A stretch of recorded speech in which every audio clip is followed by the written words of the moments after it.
Hello বন্ধুরা, Bengali কিচেনে তোমাদের সকলকে স্বাগত। আজকে আমি আবার একটা নতুন রেসিপি নিয়ে তোমাদের সামনে হাজির হয়ে গেছি। আজকে আছে পেঁয়াজকলি এবং কুচনো আলু দিয়ে চিংড়ি মাছের চচ্চড়ি। যদি ভিডিওটা তোমাদের ভালো লাগে তাহলে অবশ্যই লাইক করো এবং সাবস্ক্রাইব করে আমার চ্যানেলটার পাশে থেকো। চলো আমি প্রথমে দেখিয়ে দিই। উপকরণে নিয়েছি আমি 500 গ্রাম চিংড়ি, রয়েছে 300 গ্রাম মতো পেঁয়াজকলি আর 2টো আলু আমি কুচিয়ে নিয়েছি ভালো মতো। আর পুরো রান্নাটাই কিন্তু আমি করেছি সর্ষের তেলে। এবার চলো দেখিয়ে দিই ফোড়নে কী কী আছে। কুচনো পেঁয়াজ, কালো জিরে ফোড়নে নেব, রয়েছে মশলার মধ্যে লঙ্কা বাটা, আদা রসুন বাটা, আর রয়েছে হলুদ গুঁড়ো, কাশ্মীরি লঙ্কার গুঁড়ো এবং স্বাদমতো নুন ও সামান্য একটু চিনি। তাহলে চলো প্রথমে আমি চিংড়ি মাছটাকে নুন হলুদ দিয়ে মেখে নিয়ে একটা গ্যাসে কড়াই বসিয়ে দিয়ে তাতে পরিমাণ মতো তেল দিয়ে দিচ্ছি আর অপেক্ষা করছি তেলটা গরম হওয়া পর্যন্ত। দেখো তেল গরম হয়ে গেছে। এবার ওই নুন হলুদ মাখানো চিংড়ি মাছগুলোকে আমি অল্প অল্প করে তেলে ছেড়ে হালকা হাতে কিন্তু একটু নাড়াচাড়া করব।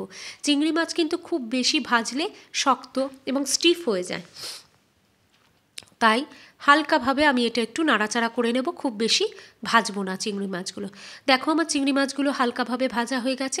এরপর আমি ওগুলো আস্তে আস্তে করে তুলে নেব।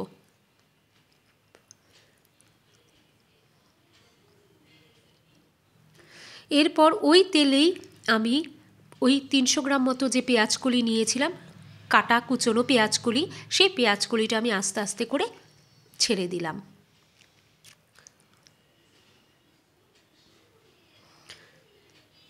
একই সাথে আমি ওই কুচনো আলু সেটাও কড়াইতে দিয়ে দেব।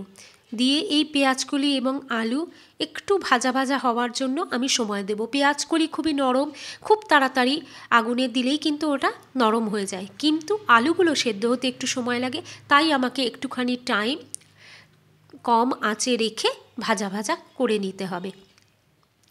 আমি এই আলু এবং পেঁয়াজকলির মধ্যে খুব সামান্য পরিমাণে নুন এবং একটু হলুদ দিয়ে এটা ভাজা ভাজা করব।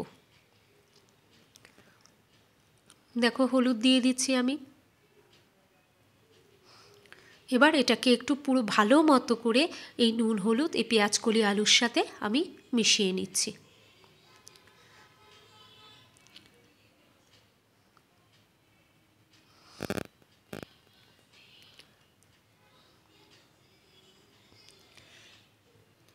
এবারে একটা ঢাকা দিয়ে অল্প আঁচে আমি এটা একটু সেদ্ধ হওয়ার জন্য সময় দেবো। দেখো আমার আলু পেঁয়াজকলি কিন্তু খুব সুন্দর মতো ভাজা ভাজা হয়ে গেছে এবং আলুগুলোও কিন্তু প্রায় সেদ্ধ হয়ে গেছে।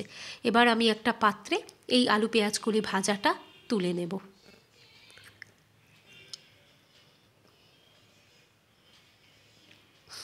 এরপর আমি কড়াইতে আবারও সামান্য পরিমাণে সর্ষের তেল দিয়ে তাতে কালো জিরে ফোড়ন দেব, আর তার মধ্যে ওই যে পেঁয়াজ কুচি কেটে রেখেছিলাম সেই পেঁয়াজ কুচিটাও আমি ছেড়ে দেব। পেঁয়াজটাও কিন্তু আমি খুব হালকাভাবেই ভাজবো, খুব বেশি কড়া ভাজা হবে না। পেঁয়াজগুলো একটু লাল হওয়া পর্যন্ত আমি অপেক্ষা করব। দেখো আমার পেঁয়াজগুলো কিন্তু হালকা ভাজা হয়ে গেছে। এরপর এই আদা রসুন বাটাটা আমি দিয়ে দেব, আর সেই সাথে যে লঙ্কা বাটাটা রেখেছিলাম, এখানে আমার কাঁচা লঙ্কা এবং 2টো শুকনো লঙ্কা একসাথে করে পেস্ট করা আছে। আমি ঝাল খেতে আমরা পছন্দ করি, সেই জন্য আমরা একটু বেশি ঝাল দিয়েছি, তোমরা যে যেমন ঝাল পছন্দ করো সেই মতো দেবে। এরপর আমি হলুদ দিয়ে দিচ্ছি ওই মশলাটার মধ্যে, আর কাশ্মীরি লঙ্কার গুঁড়ো মিশিয়ে দিচ্ছি। কাশ্মীরি লঙ্কার গুঁড়োতে কিন্তু ঝাল হবে না, শুধু একটুখানি রং হবে, একটা সুন্দর রং ধরবে। আর মশলাতে যাতে একটু নুন ঢোকে তার জন্য সামান্য পরিমাণে একটু নুন আর অল্প চিনি দিয়ে দিচ্ছি। চিনিটা দিলে নুন মিষ্টির মাত্রাটাও যেমন ঠিক থাকবে, তেমনি মশলাটাতে দেখো একটা সুন্দর রং আসবে। এবার আমি ভালো করে মশলা কষিয়ে নিচ্ছি। দেখো মশলাটাতে কী সুন্দর একটা রং হয়েছে এবং মশলাটা থেকে কিন্তু অলমোস্ট তেল ছেড়ে গেছে।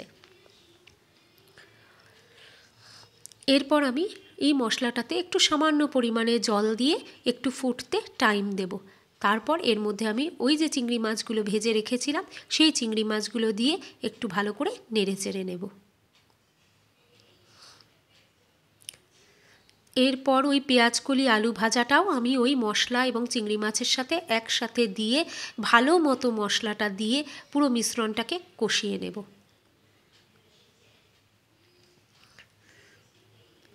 একটু সময় নিয়ে ভালো করে এটাকে কষিয়ে নিতে হবে। আর দেখো এবার আমি পরিমাণ মতো নুন দিয়ে দিচ্ছি আমার রান্নাটায়। আমার রান্নাটা কিন্তু অলমোস্ট কমপ্লিট হয়ে গেছে। খুব সহজে এবং খুব তাড়াতাড়ি কিন্তু এই রান্নাটা হয়ে যায়, খুব বেশি টাইম নেয় না। এবার আমি এটাকে একটু গ্যাস ওভেনটাকে কম আঁচে রেখে একটু ঢাকা দিয়ে রেখে দেব, যাতে হলুদ, মিষ্টি, নুন এবং মশলা ভালো মতো এই পুরো তরকারিটা এবং মাছের সাথে মিশে যায়। দেখেছো কি সুন্দর একটা রং এসেছে।